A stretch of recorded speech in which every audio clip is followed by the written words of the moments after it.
बिस्मिल्लाहिर्रहमानिर्रहीम। अस्सलाम वालेकुम दोस्तों, मेरी आज की वीडियो कालपोल सस्पेंशन के बारे में है। कालपोल सस्पेंशन एक ओटीसी प्रोडक्ट है और तकरीबन हर घर में कालपोल सस्पेंशन जरूर होगा जहां पर बच्चे मौजूद होंगे। कालपोल सस्पेंशन की कंपोजिशन में शामिल है पैरासीटामोल 120 mg पर 5 ml। पैरासीटामोल को एनसिड फैमिली में कंसिडर नहीं किया जाता क्योंकि पैरासीटामोल में सोजिश को कम करने की सलाहियत बाकी एनसेड से कम होती है। पैरासीटामोल बच्चों में अलामत जैसे कि जिस्म दर्द और बुखार वगैरह को तो कम कर देती है, लेकिन बुखार और जिस्म दर्द की जो वजह होती है उसको खत्म करने की सलाहियत नहीं रखती। अब हम डिस्कस करेंगे बच्चों में कालपोल सस्पेंशन की राइट डोज के बारे में। मैं हूं आपका pharmacist doctor AH Mandal and welcome to my YouTube channel.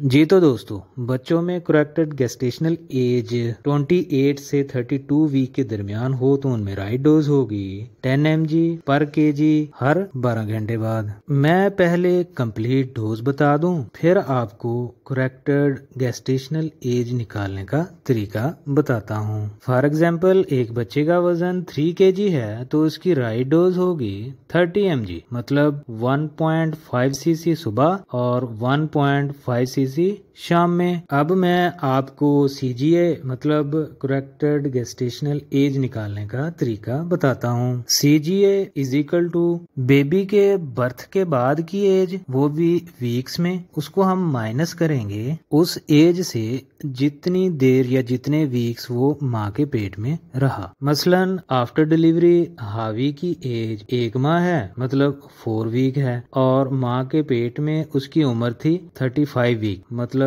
35 week के बाद हावी की पैदाइश होती है, तो उसकी CGA होगी 35 minus 4 is equal to 31 weeks. I hope कि आपको CGA निकालना आ गया होगा। इसी तरह वो बच्चे जिनकी उम्र 2 माह से ज्यादा है उनमें राइट डोज होगी 15 mg पर kg हर 12 घंटे बाद। मसलन एक बच्चे का वजन 10 kg है तो उसकी राइट डोज होगी 150 mg, मतलब 1.5 टीस्पून सुबह और 1.5 टीस्पून शाम में। जी तो दोस्तों, वीडियो अगर अच्छी लगी है तो कमेंट कर दें और मेरे चैनल को सब्सक्राइब कर दें। अब मिलते हैं नेक्स्ट वीडियो में।